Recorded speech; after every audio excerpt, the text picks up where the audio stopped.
in legislation.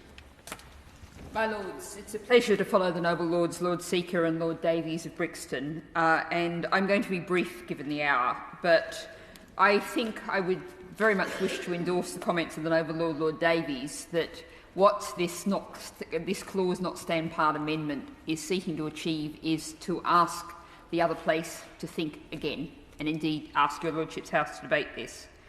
Now, I would actually be more radical than either of the noble Lords who preceded me.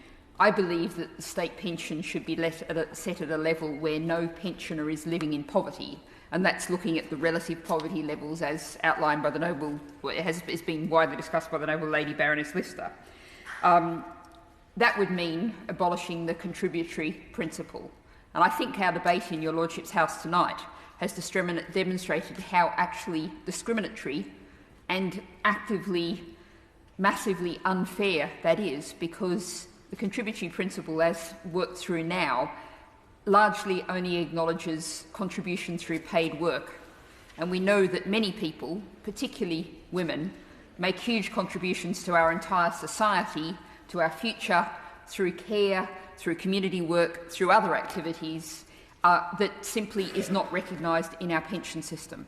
And that is a situation that's leaving huge numbers, but particularly women, in a state of living that our whole society should regard as not acceptable.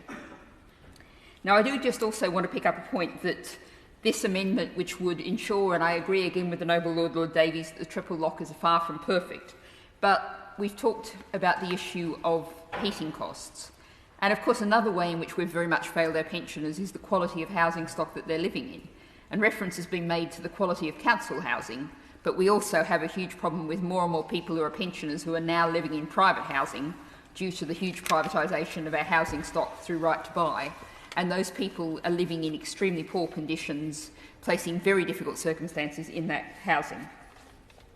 Now, I want to agree with the noble Lord, Lord Seeker that the cost of not going forward with the ending of the triple lock for this year, $4.7 billion, is very modest in the overall scheme of things. And we've bailed out the banks. When COVID-19 hit, we bailed out many businesses. Surely we should be looking to bail out our pensioners. And I just finish by noting that when we're talking about £14 a week, I'd agree with the noble Lord, Lord Seeker. There are a relatively small number of people in our society for whom £14 a week is small change.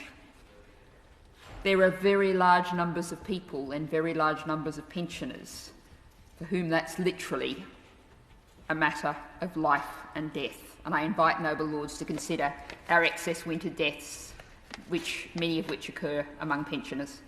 Yeah.